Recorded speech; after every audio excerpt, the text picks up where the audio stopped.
Hi guys, my name is Meets. Welcome to my channel. This is going to be an Ultraman Nexus Junis review. And this is from the Ultra Act series made by Bandai. And it's one of the Ultramans I'm looking forward to acquiring since I'm a big fan of the series. And I'm watching it. It was a great show. It's pointed towards more of the mature audience, and it has a really great character development, probably which I I got myself drawn into. And I also really like the design of the Ultra Act. It's a little different. It has a more kind of like alien armor looking, and has that really nice helmet design, kind of like a Kabuto from Pokemon. But yeah, again, really nice.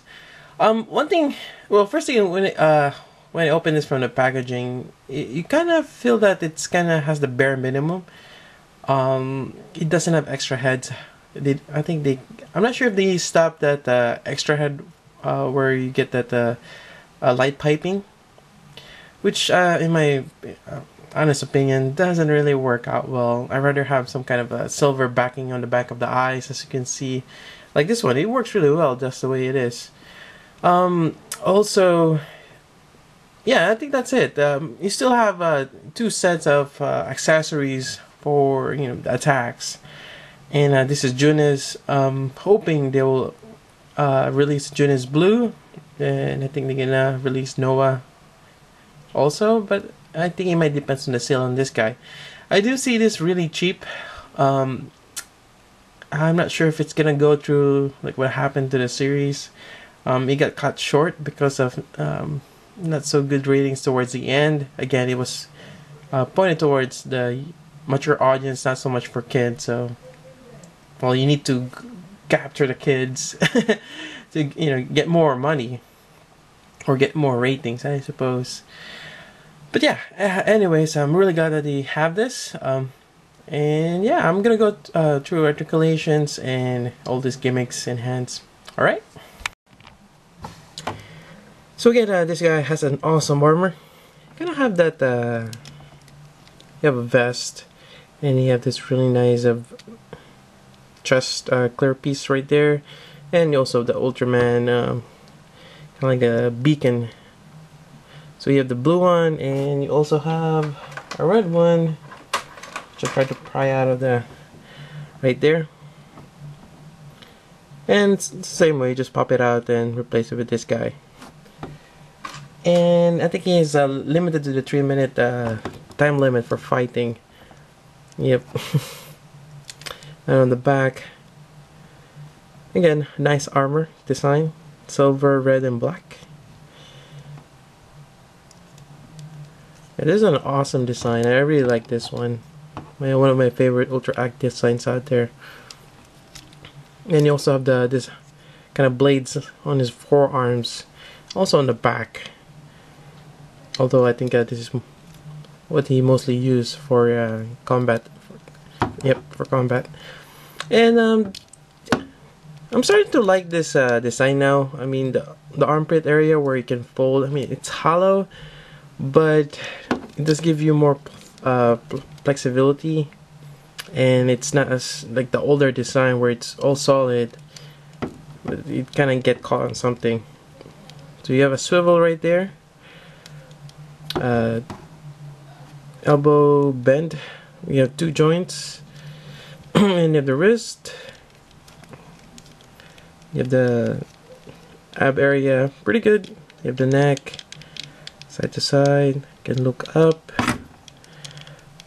Although, yep, that part kind of blocks it. There's a back part that you can swap out to have that red connector. I'm not gonna do that, but it's kind of like standard now for the recent Ultramans. Just to have it, you can have something to hold it up, like a Tamashii Stay Jack. And kick.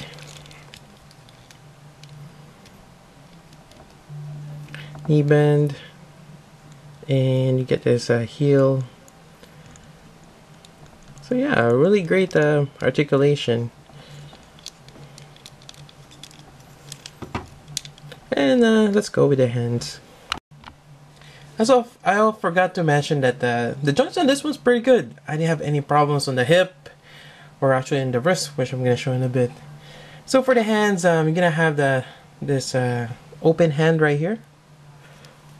As usual, it's a pair, and you're gonna have pretty much the Ultra Ac Ray pose, which we're gonna do right now. So to swap it out again, just take it off, and this is a lot easier. I find it a lot sturdier than the old ones, which I'm really grateful for. We had that accident with Gridman. So, but this one, pretty good. I really like this, and kind of wish that they remake Gridman. I mean, oh well. Maybe they did. I don't know if they made a re-release of that. So you have this. Again, you're gonna have that post. And this is the, I think, the Overray Storm. And to put the effect part, it's taking advantage of that fin, or this blade right here. So you just kind of push it in, and it actually goes over at an angle. And there you go. And again, this is really nice. It's easy to pop in and out. You don't have to remove the whole hand. But again, it would be nice if this is a straight peg for the hands. Again, I'm a big fan of straight pegs for wrist as opposed to a ball joint, because it might break. But at the same time, if you have the ball joint, you have better articulation. Obviously, you can do this. You have more possibility, I suppose. But yeah. Alright, so that's that part. And to do the other effect part, I have to put it back to the fist. 1 second. Alright, next part is this effect parts right here. And I can't remember. I remember him using this, but I'm not sure if it's just to charge up his arms before he used the beam. Or you actually use it as an attack where he shoots two blades or energy blades to the enemy. I can't remember. I tried to look at the wiki. There wasn't a name for it. I mean, it's only the Overray Storm and the Overray Arrow for the blue Junis. So yeah, well, there's an effect part, which is great nonetheless. So to do this, you're gonna have a cross, and you have to have the right one in first, then the left arm. And to put it on, you're gonna use this one with the slit on top first, and I think you rest it over here. It shows in the, so it's right here. So there's a kind of like a gap right there for the right hand, right wrist. Then you rest the whole left on top, and it's in the instruction. It tells you. But it might take a while to get a hang of it. And this one, you see this gap here again. This goes to the left wrist on top, and this goes like so. Well, if it goes in easy, that is. Come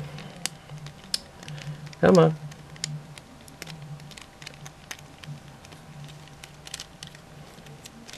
Wonder if it's easier just to put it together now. Sometimes it does. There we go. So we wanted to have this, and let's see.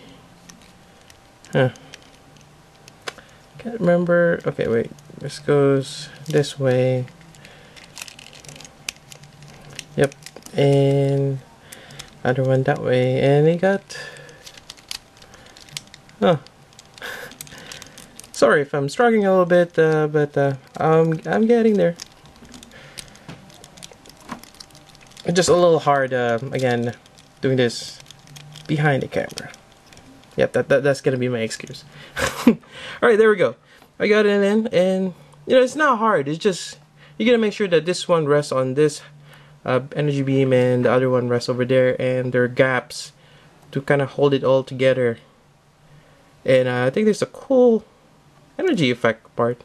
Really nice, and I think this might be just to charge up before he do his you know, pose to the Overray Storm. Really nice. And there's more poses. Forgot to show the side of the box, or the back of the box. I'm going to decide this right here. And yeah, I think that's about it for the box. And again, a really great figure, Ultra Act. It's a lot solid than the previous Ultra Acts I've played with. Or it's probably just me. But nonetheless, I'm really happy for how this come out. Again, my favorite Ultraman so far, Ultraman Nexus Junis. Well, pretty much all the Ultraman Nexus. I'm really hoping that the sale and probably the demand on this one is kind of up there, or prompt to make the Junis blue. It'll suck if they're just gonna skip that, and they might have no, or even if they're gonna have Noah. But again, yeah, we can only hope for. Also, if you haven't seen the series, it's a great one. If you can find it either through online, or if you can rent it or find it on a video store. It's a great series. I highly recommend it. But yeah, this is the Ultraman Nexus Junis from the Ultra Act series. Hope you guys like the review. So until then, this is Meads. Thank you for watching.